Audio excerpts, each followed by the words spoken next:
Hi there. I'm Norma Andrews. I'm a professor at the University of Maryland, and in the second part of my seminar, I will be discussing with you a series of surprising findings we made over the years, and these findings gave us unexpected insights over the mechanism by which cells reseal wounds on their plasma membrane.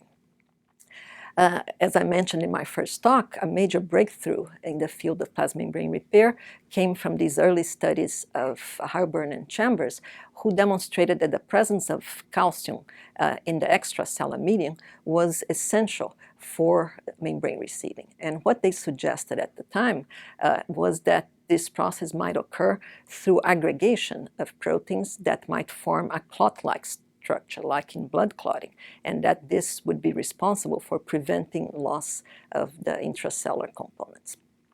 Very interestingly, decades later, there is quite a bit of evidence that they were right, that there is a role for proteins that are present in the cytosol and that respond to calcium influx by associating with membranes. So one class of proteins that does this are the annexins, which undergo conformational changes when they are exposed to calcium, and they associate with phospholipids on the plasma membrane. And this image here is from a study, one of these studies, showing that this can be directly visualized after injuring cells, the association of annexin 5 with membranes around wounds. And what these authors proposed is that these annexins would form a two-dimensional array that would then not only prevent further expansion of the wound, but perhaps facilitate the subsequent steps that reseal the membrane. It is very possible, actually, that additional calcium responsive proteins in the cytosol, such as transglutaminases, for example, that have the capacity of cross-linking other proteins when exposed to calcium, play a role in forming a temporary clot. But what we also know, and this from the landmark studies of Paul McNeil and Richard Steinhardt, is that the membrane is capable of really completely resealing. The bilayer is reconstituted, and what they showed that this process involves exocytosis, fusion of intracellular compartments that donate membrane to promote the resealing. So this is when my lab entered the field, because as I explained in our first lecture, we were doing something completely different, studying invasion of an intracellular parasite, and we stumbled into this unexpected behavior of lysosomes. The lysosomes actually have a molecular machinery on their surface that allows them to bind to the plasma membrane and fuse, releasing their contents.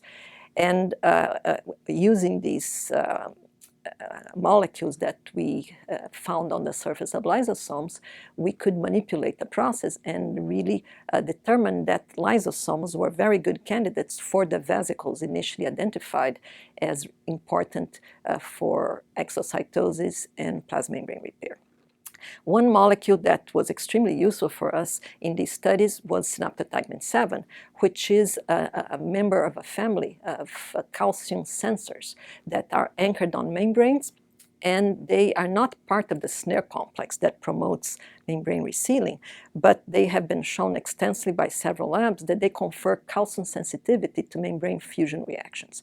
So what we found is that there is a very broadly expressed isoform of this family, synaptotagmin 7, that is present on the membrane of lysosomes, and this molecule facilitates the response of lysosomes to calcium influx during plasma membrane wounding. So there was quite a bit of skepticism in the beginning when we started proposing that we had found a lysosomal isoform of synaptotagmin because these proteins were mostly studied before in synaptic vesicles of neurons, where they are very important players on the release of neurotransmitters. So it was not expected, since at that time lysosomes were not viewed as compartments that could undergo calcium-regulated exocytosis.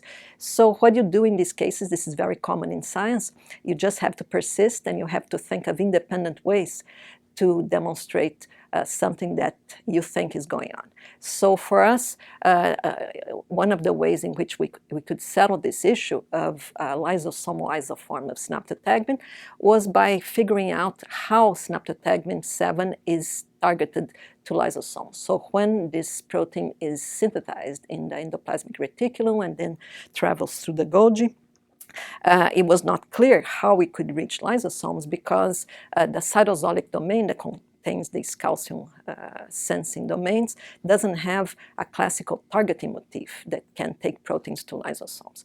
So what we found in the lab was that synaptotagmin 7 is modified by lipids, is palmitoylated, and this palmitylation allows it to associate with a lysosomal resident protein, CD63, which is a classical, very well-known lysosomal protein that has a very well-defined targeting motif in its cytosolic domain.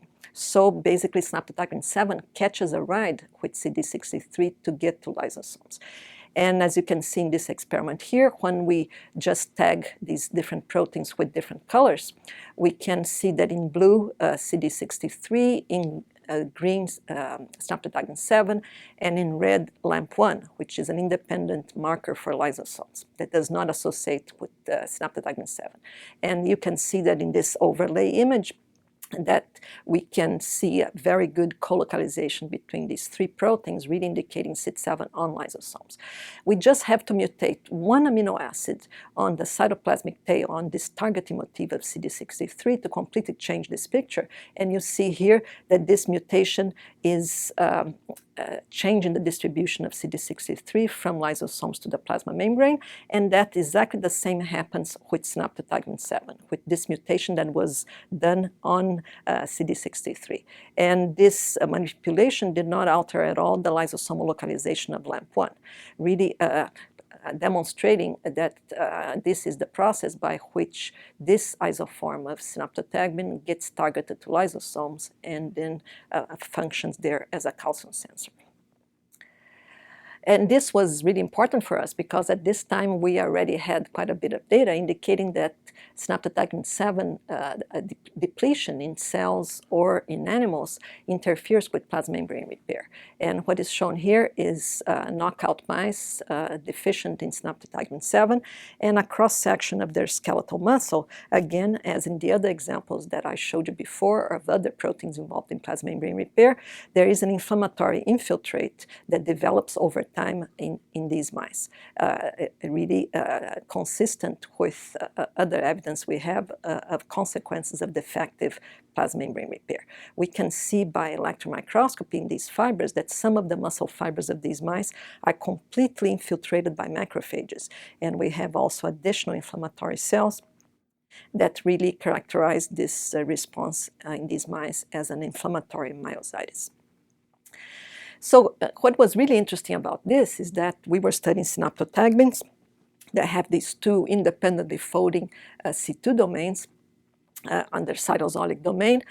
And at the same time, the same year actually, that we published muscle defect in the synaptotagmin 7 deficient mice, a paper came out from Kevin Campbell's lab showing that a human form of muscular dystrophy that was known to be caused by mutations in dysferlin was also caused by defects in plasma membrane repair. This was the first time that this type of muscular dystrophy was associated with plasma membrane repair.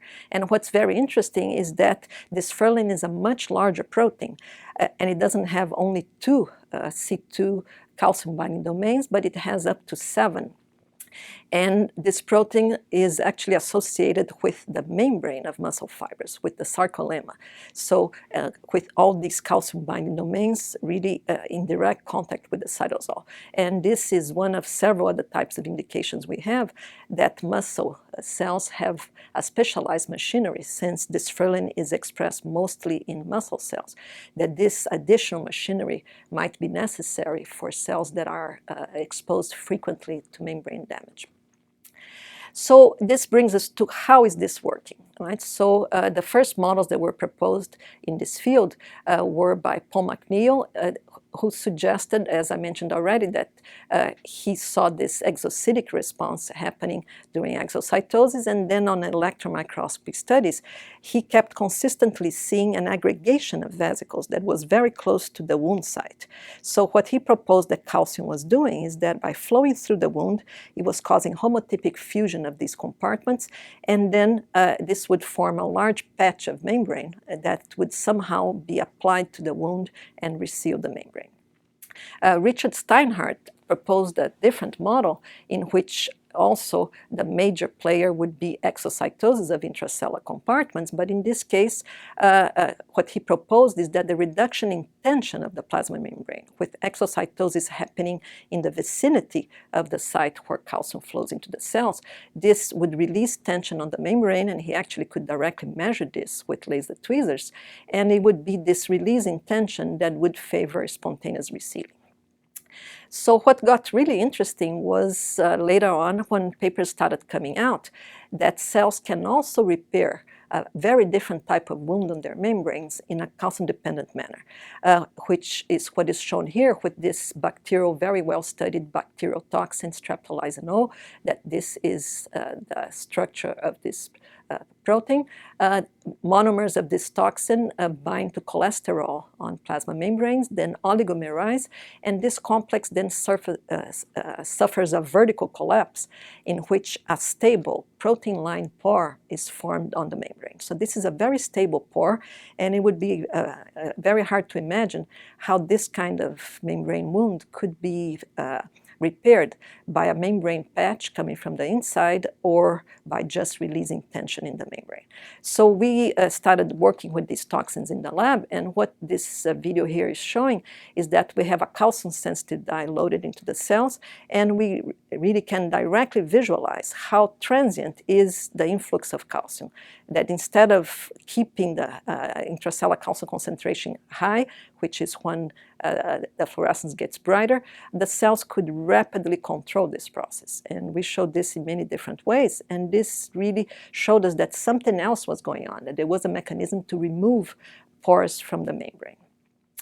So this is another way that is very useful to look at membrane wounding and repair. So when we are looking at cells that don't have the toxin, we just see this dye, a lipophilic dye, FM143, intercalates on the membrane, gets brighter, but cannot cross the membrane. So we see it only on the outside of the cells. So what you see looping here in conditions without calcium that are not permissive to repair, we added the toxin, and this dye immediately flows into the cells, showing that really they cannot contain the dye because they have gaps on their membrane. So very interestingly, when we do this in the presence of calcium, in the conditions permissive for repair, if you look, there's an initial flow of the dye into the cells. The movie is looping here, but you see that the cells rapidly control this, and as they are doing this, you see that the membrane is blabbing.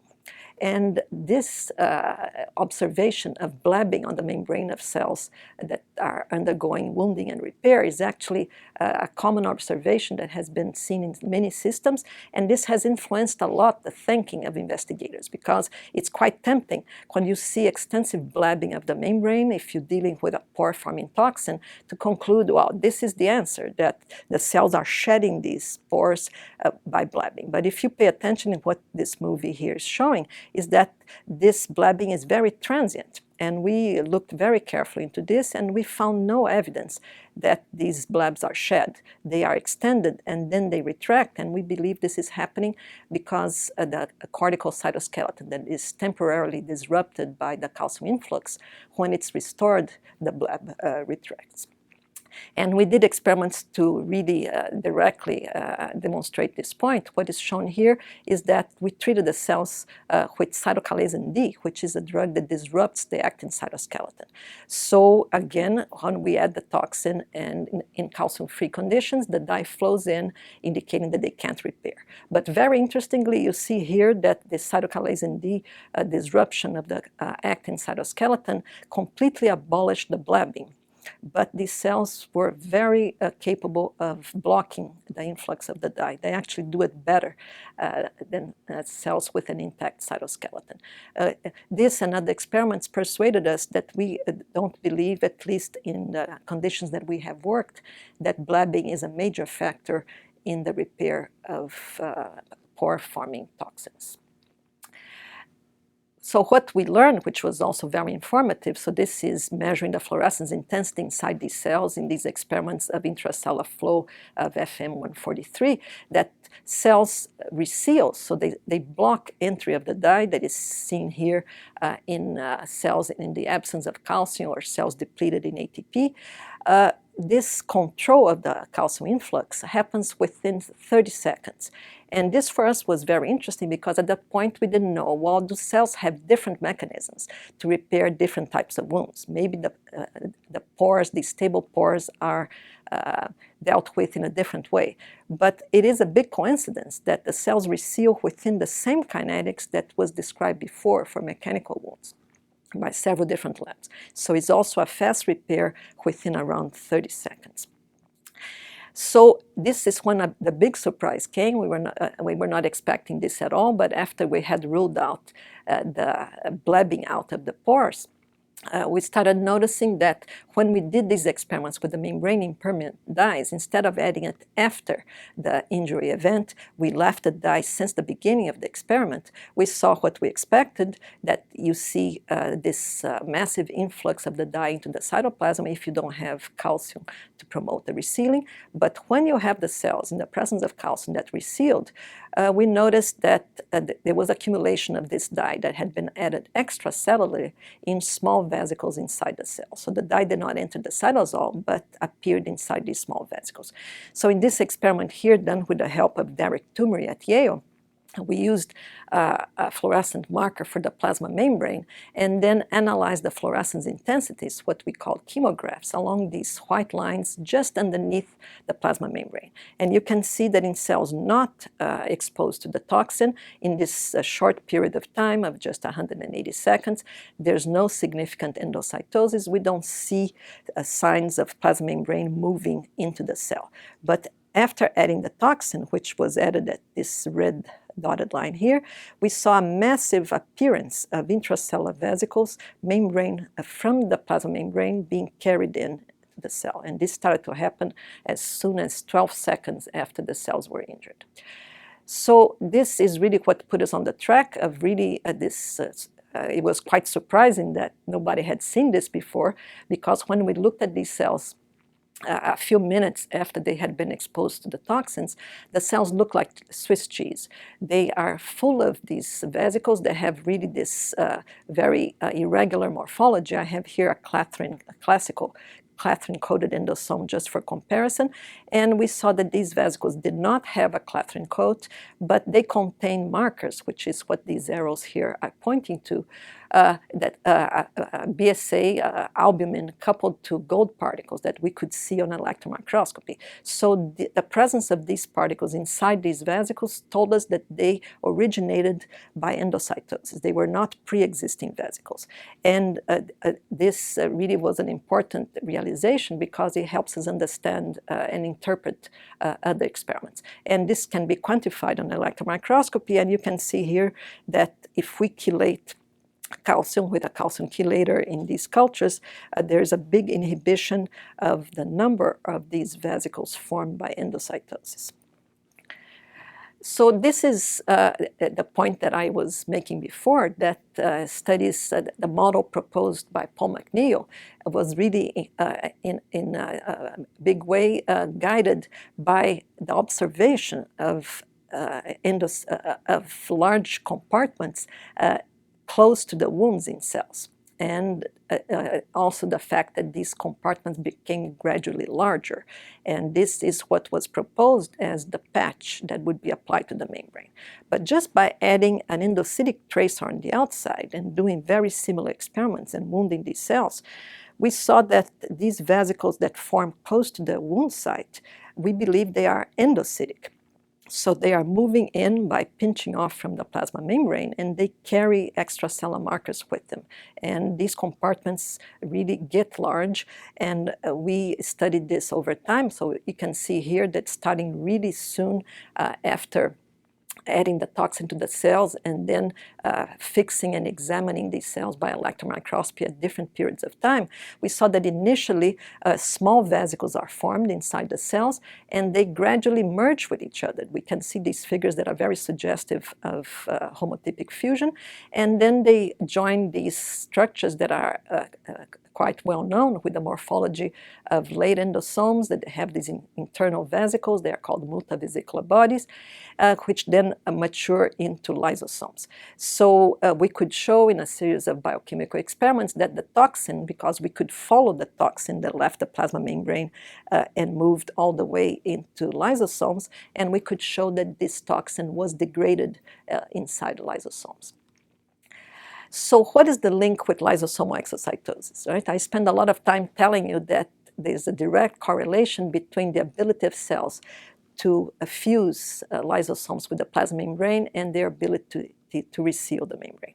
So the very interesting link that emerged from our studies was a lysosomal enzyme, acid sphingomyelinase, which shown here in this graph, just showing levels of activity of the enzyme using a specific substrate. And we saw that under conditions in which we trigger lysosomal exocytosis, which is permeabilizing the membrane in the presence of calcium, there is a very clearly detectable release of this enzyme into the supernatant. And if we don't have calcium, this does not happen, and this also does not happen spontaneously if the cells are not permeabilized with the toxin. So what is really interesting about acid sphingomyelinase is that this enzyme is linked to a serious human disease, which is Niemann-Pick Type A and B.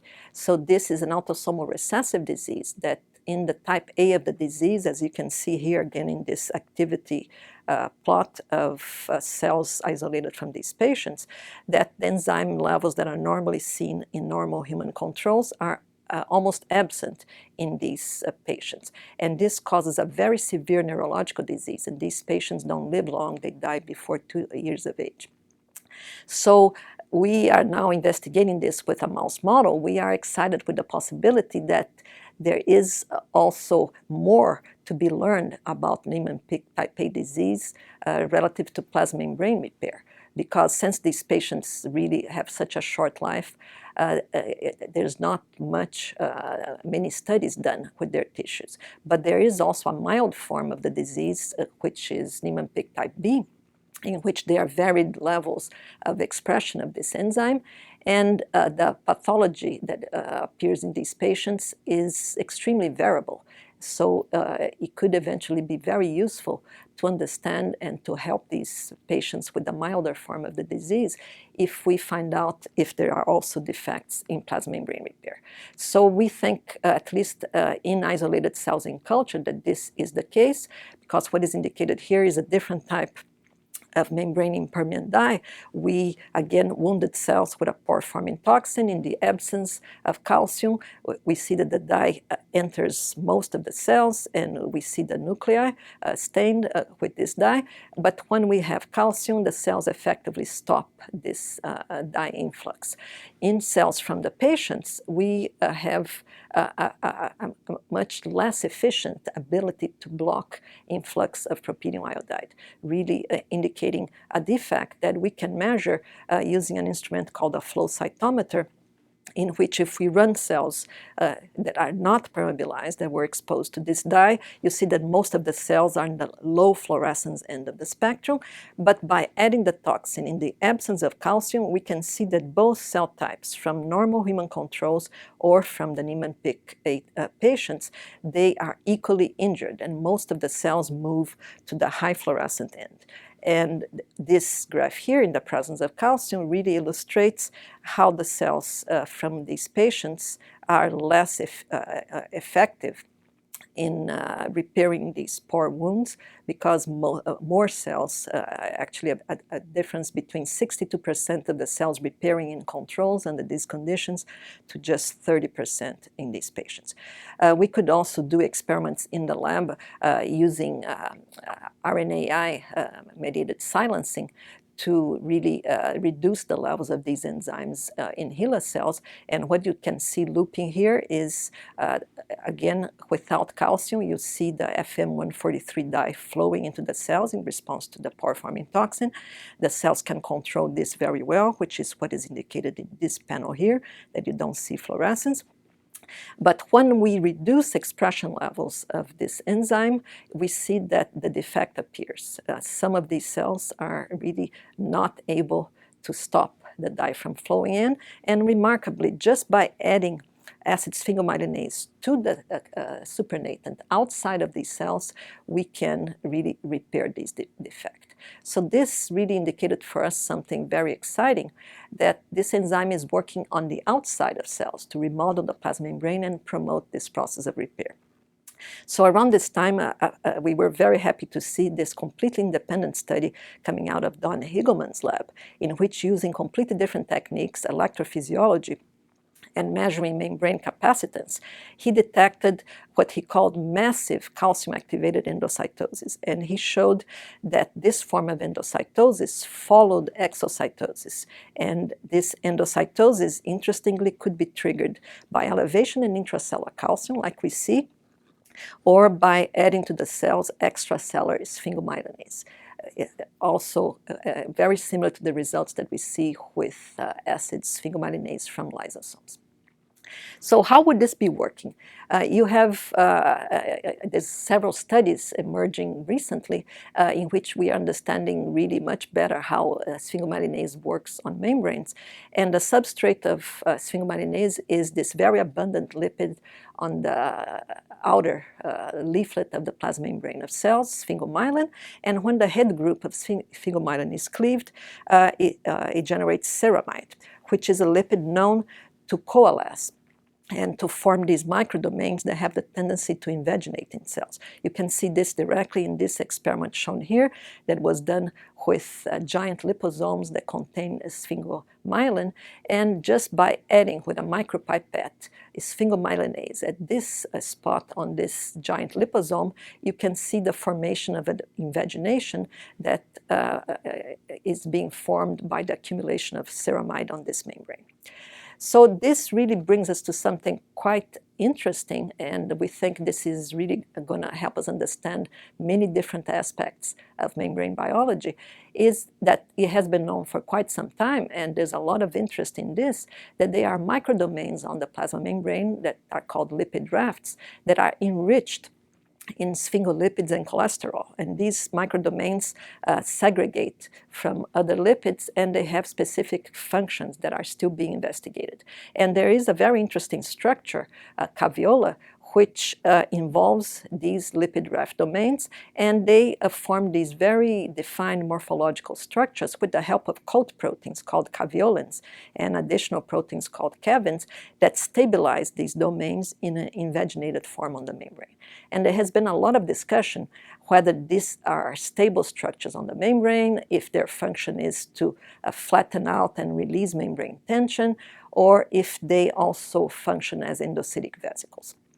So what we saw, and I showed you before, that the initial vesicles that we saw just looking 30 seconds after we permeabilized cells with a pore-forming toxin, when we looked first at control cells that we did not add any toxin, we see occasional caveola as expected along the plasma membrane. Many different cells express this, but very interestingly, caveola are more abundant in cells that are more frequently under mechanical stress, such as muscle and endothelial cells. But in this case here, we're just looking at a normal epithelial cell, in which we saw that after we added the toxin, there was a really very significant increase in the number of these small vesicles that had the size and the morphology very consistent with vesicles that would have been generated from caveola on the plasma membrane. And very interestingly, without injuring this membrane at all, just by treating the cells with sphingomyelinase on the outside, we could also increase the number of these caveola-like structures.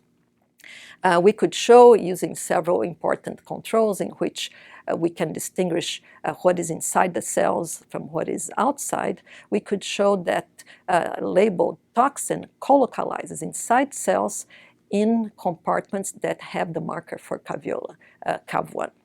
Caveolin 1. And you can see here in the overlay there was pretty good colocalization with several of these compartments, indicating that the toxin does travel into cells. And we did electron microscopy as well, using gold of different sizes. The small gold indicates the toxin, and the large particles indicates the marker for caveola. So you can see here in these vesicles of the size expected for caveola, there is clearly detectable the presence of the toxin, consistent with our hypothesis that the toxin is being removed from the cell surface and trafficking into cells by endocytosis of these caveola structures. If we inhibit expression of this protein required for the formation of caveola using the same assay of this intracellular flow of FM143, we can see in the control cells exactly the fact that I showed you several times, that when you don't have calcium, you have the dye flowing. When you have calcium, the cells control this. And by using RNAi to deplete cells in this protein that is necessary for the formation of caveola, you see that the dye starts to flow in, which is quantified in this purple line here, indicating a partial defect that is not as strong as when we don't have any calcium, but it's a clearly detectable defect in removal of the spore from the membrane and the blockage of entry of the dye. So what is really interesting in all this is one of the most gratifying things in science, that sometimes after many years we find these unexpected links with literature that already exists. So there are many papers for many years. The proteins necessary to form caveola, caveolin and cavin, have been studied and have been linked in humans to serous pathology, both in skeletal muscle and in cardiomyocytes. And of course, this could be related to additional functions of caveola, but since it is so common to see muscle pathology in mutations associated with proteins required for repair, we were very excited to see that this is evidence that already exists for caveolins, these proteins necessary to form these special structures, caveola. So what about cells that don't express caveola? They don't contain caveola because they don't express the proteins like caveolins necessary to form these structures. So we investigated this in a collaboration with a wonderful colleague at Maryland, Wenxia Song. And what we learned is that, very interestingly, B lymphocytes that do not have caveola, they also respond to injury to their membrane with exocytosis of lysosomes, and then rapidly with a form of endocytosis, but in the absence of caveolin that normally forms these very defined structures of a very defined size. We saw these tubules, longer invaginations of the membrane, that were also associated with the ability of these lymphocytes to reseal the membrane. So what we are excited about is that these protocols of membrane injury and repair may provide a long-sought trigger for this form of endocytosis. Several groups are very interested in what we call clathrin-independent and caveola-independent form of lipid raft endocytosis. And there has been a lot of variation between labs, and we are speculating that maybe these variations come from unintended injury of cells, because we know that cells, the plasma membrane of cells can get injured just when cells are crawling through cells or interacting with different surfaces. So we are now investigating if we can use membrane wounding to see if this is a process that can be triggered, particularly in cells that don't express caveola, and if we can learn more about this process. So I want to leave you with this provocative concept that what we are thinking is that a very important element of the plasma membrane repair is actually remodeling of the plasma membrane. It is a process that happens as a consequence of the release of lysosomal hydrolases on the cell surface. And we have direct evidence for a role for acid sphingomyelinase. But we also think that other hydrolases in lysosomes, like proteases, could be involved in facilitating the generation of ceramide, which may be the trigger for the formation of these membrane invaginations and endocytosis that can carry lesions into cells for degradation. So this has really been a great adventure for us in the lab, and this is really what I think is a great example of how you should keep your eyes open in the lab, because sometimes you can be studying something completely different, like we were studying invasion of a parasite, and you stumble into something that gradually, although very unexpected, little by little starts making sense. And this is an extremely gratifying part of science, because nature once in a while gives us these little glimpses of really the beautiful complexity of biological systems. And we have to be humble, and we have to be aware that what we are seeing is just the tip of the iceberg.